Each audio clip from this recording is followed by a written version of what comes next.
السلام علیکم ورحمۃ اللہ وبرکاتہ۔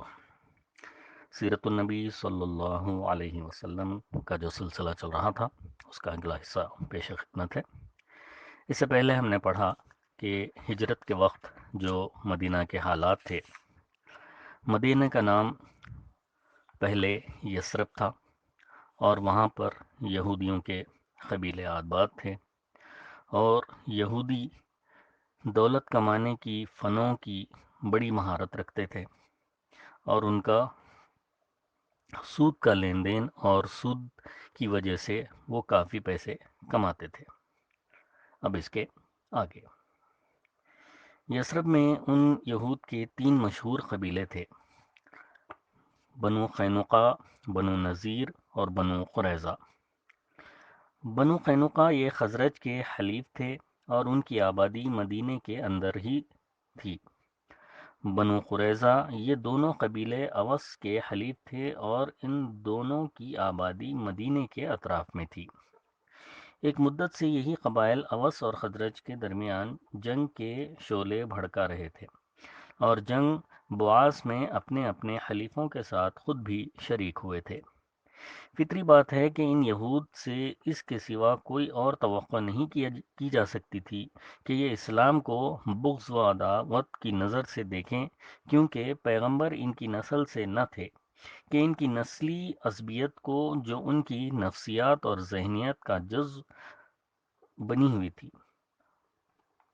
پھر اسلام کی دعوت ایک صالح دعوت تھی جو ٹوٹے دلوں کو جوڑتی تھی، بغض و عداوت کی آگ بجھاتی تھی، تمام معاملات میں امانت داری برتنے اور پاکیزہ اور حلال مال کمانے کی پابند بناتی تھی۔ اس کا مطلب یہ تھا کہ اب یثرب کے قبائل آپس میں جڑ جائیں گے، اور ایسی صورت میں لازماً وہ یہود کے پنجوں سے آزاد ہو جائیں گے، لہٰذا ان کی تاجرانہ سرگرمی ماند پڑ جائے گی اور وہ اس سودی دولت سے محروم ہو جائیں گے جس پر ان کی مالداری کی گردش ہو رہی تھی۔ بلکہ یہ بھی اندیشہ تھا کہ کہیں یہ قبائل بیدار ہو کر اپنے حساب میں وہ سودی اموال بھی داخل نہ کر لیں جنہیں یہود نے ان سے بلا عوض حاصل کیا تھا، اور اس طرح وہ ان زمینوں اور باغات کو واپس نہ لے لیں جنہیں سود کے ضمن میں یہودیوں نے ہتھیا لیا تھا۔ جب سے یہود کو معلوم ہوا تھا کہ اسلامی دعوت یثرب میں اپنی جگہ بنانا چاہتی ہے، تبھی سے انہوں نے ان ساری باتوں کو اپنے حساب میں داخل کر رکھا تھا۔ اسی لیے یثرب میں رسول اللہ صلی اللہ علیہ وسلم کی آمد کے وقت ہی سے یہود کو اسلام اور مسلمانوں سے سخت عداوت ہو گئی تھی، اگرچہ وہ اس کے مظاہرے کی جسارت خاصی مدت کے بعد کر سکے۔ اس کیفیت کا بہت صاف پتہ ابن اسحاق کے بیان کیے ہوئے ایک واقعے سے لگتا ہے۔ ان کا ارشاد ہے کہ مجھے ام المومنین صفیہ بنت حوی بن اخطب رضی اللہ عنہا سے یہ روایت ملی ہے کہ انہوں نے فرمایا، میں اپنے والد اور چچا ابو یاسر کی نگاہ میں اپنے والد کی سب سے چہیتی اولاد تھی۔ میں چچا اور والد سے جب کبھی ان کی کسی بھی اولاد کے ساتھ ملتی تو وہ اس کے بجائے مجھے ہی اٹھاتے۔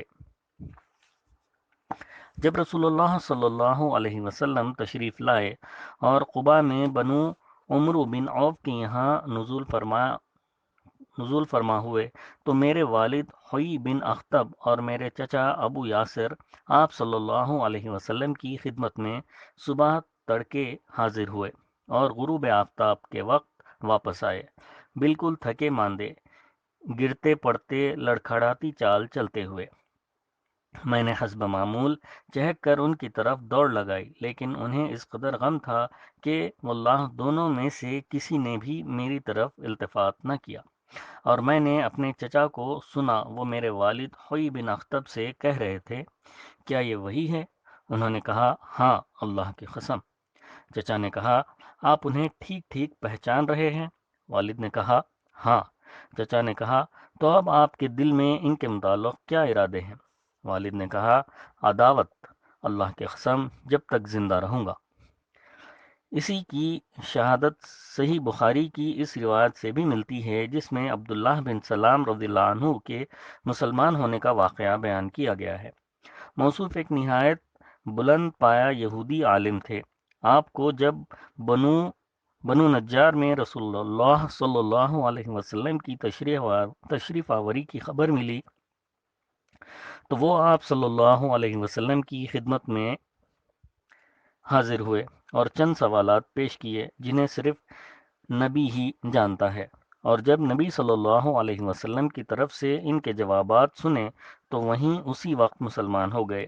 پھر آپ صلی اللہ علیہ وسلم سے کہا کہ یہود ایک بہتان باز قوم ہیں، اگر انہیں اس سے قبل کہ آپ صلی اللہ علیہ وسلم کچھ دریافت فرمائیں میرے اسلام لانے کا پتہ لگ گیا تو وہ آپ کے پاس مجھ پر بہتان تراشیں گے۔ لہٰذا رسول اللہ صلی اللہ علیہ وسلم نے یہود کو بلا بھیجا۔ وہ آئے اور ادھر عبداللہ بن سلام گھر کے اندر چھپ گئے تھے، تو رسول اللہ صلی اللہ علیہ وسلم نے دریافت فرمایا کہ عبداللہ بن سلام تمہارے اندر کیسے آدمی ہیں؟ انہوں نے کہا ہمارے سب سے بڑے عالم ہیں اور سب سے بڑے عالم کے بیٹے ہیں، ہمارے سب سے اچھے آدمی ہیں اور سب سے اچھے آدمی کے بیٹے ہیں۔ ایک روایت کے الفاظ میں یہ بھی اضافہ ہے کہ ہمارے سردار ہیں اور ہمارے سردار کے بیٹے ہیں، اور ایک دوسری روایت کے الفاظ یہ ہیں کہ ہمارے سب سے اچھے آدمی ہیں اور سب سے اچھے آدمی کے بیٹے ہیں، اور ہم میں سے سب سے افضل ہیں اور سب سے افضل آدمی کے بیٹے ہیں۔ رسول اللہ صلی اللہ علیہ وسلم نے فرمایا اچھا یہ بتاؤ اگر عبداللہ مسلمان ہو جائیں تو؟ یہود نے 2 یا 3 بار کہا اللہ ان کو اس سے محفوظ رکھے۔ اس کے بعد عبداللہ بن سلام رضی اللہ عنہ برآمد ہوئے اور فرمایا اشہد ان لا الہ الا اللہ واشہد ان محمدا محمد الرسول اللہ صلی اللہ علیہ وسلم۔ میں گواہی دیتا ہوں کہ اللہ کے سوا کوئی لائق عبادت نہیں، اور میں گواہی دیتا ہوں کہ محمد صلی اللہ علیہ وسلم اللہ کے رسول ہیں۔ اتنا سننا تھا کہ یہود بول پڑے یہ ہمارا سب سے برا آدمی ہے اور سب سے برے آدمی کا بیٹا ہے، اور اسی وقت ان کی برائیاں شروع کر دیں۔ ایک روایت میں ہے کہ اس پر عبداللہ بن سلام رضی اللہ عنہ نے فرمایا اے جماعت یہود واللہ اے جماعت یہود اللہ سے ڈرو، اس اللہ کی قسم جس کے سوا کوئی الہ نہیں۔ تم لوگ جانتے ہو کہ آپ صلی اللہ علیہ وسلم اللہ کے رسول ہیں اور آپ صلی اللہ علیہ وسلم حق لے کر تشریف لائے ہیں، لیکن یہودیوں نے کہا کہ تم جھوٹ کہتے ہو۔ یہ پہلا تجربہ تھا جو رسول اللہ صلی اللہ علیہ وسلم کو یہود کے متعلق حاصل ہوا، اور مدینے میں داخلے کے پہلے ہی دن حاصل ہوا۔ یہاں تک کہ جو کچھ ذکر کیا گیا یہ مدینے کے داخلی حالات سے متعلق تھا۔ بیرون مدینہ مسلمانوں کے سب سے کڑے دشمن قریش تھے، اور 13 سال تک جب کہ مسلمان ان کے زیر دست تھے دہشت مچانے، دھمکی دینے اور تنگ کرنے کے تمام ہتھ کنڈے استعمال کر چکے تھے، طرح طرح کی سختیاں اور مظالم کر چکے تھے، منظم اور وسیع پروپیگنڈے اور نہایت صبر آزما نفسیاتی حربے استعمال میں لا چکے تھے۔ پھر جب مسلمانوں نے مدینہ ہجرت کی تو قریش نے ان کی زمینیں، مکانات اور مال و دولت سب کچھ ضبط کر لیا، اور مسلمانوں اور ان کے اہل و عیال کے درمیان رکاوٹ بن کر کھڑے ہو گئے، بلکہ جس کو پا سکے قید کر کے طرح طرح کی اذیتیں دی، پھر اسی پر بس نہ کیا بلکہ سربراہ دعوت محمد صلی اللہ علیہ وسلم کو قتل کرنے اور آپ صلی اللہ علیہ وسلم کی دعوت کو سرے سے اکھاڑنے کے لیے خوفناک سازشیں کیں، اور اسے عمل میں لانے کے لیے اپنی ساری صلاحیتیں صرف کر دیں۔ جب مسلمان کسی طرح بچ بچا کر کوئی 500 کلومیٹر دور مدینے کی سرزمین پر جا پہنچے تو قریش نے اپنی ساکھ کا فائدہ اٹھاتے ہوئے گھناؤنا یا سیاسی کردار انجام دیا، یعنی یہ کیونکہ حرم کے باشندے اور بیت اللہ کے پڑوسی تھے اور اس کی وجہ سے انہیں اہل حرم کے درمیان دینی قیادت اور دنیاوی ریاست کا منصب حاصل تھا، اس لیے انہوں نے جزیرت العرب کے دوسرے مشرکین کو بھڑکانے اور ان کو ورغلانے کا کام شروع کیا۔ مدینے کا تقریباً مکمل بائیکاٹ کرا دیا، جس کی وجہ سے مدینے کی درآمد نہایت مختصر رہ گئی، جبکہ وہاں مہاجرین پناہ گیروں کی تعداد روز بروز بڑھتی جا رہی تھی۔ در حقیقت مکے کے ان سرکشوں اور مسلمانوں کے اس نئے وطن کے درمیان حالت جنگ قائم ہو چکی تھی، اور یہ نہایت احمقانہ بات ہے کہ اس جھگڑے کا الزام مسلمانوں کے سر ڈالا جائے۔ مسلمانوں کو حق پہنچتا تھا کہ جس طرح ان کے اموال ضبط کیے گئے تھے، اسی طرح وہ بھی ان کے سرکشوں کے اموال ضبط کریں۔ جس طرح انہیں ستایا گیا تھا، اسی طرح وہ بھی ان سرکشوں کو ستائیں، اور جس طرح مسلمانوں کی زندگیوں کے آگے رکاوٹیں کھڑی کر دی گئی تھیں، اسی طرح مسلمان بھی ان سرکشوں کی زندگیوں کے آگے رکاوٹیں بن کر کھڑے ہو جائیں، اور ان سرکشوں کو جیسے کو تیسا والا بدلہ دیں، تاکہ انہیں مسلمانوں کو تباہ کرنے اور ان کو سرے سے اکھاڑنے کا موقع نہ مل سکے۔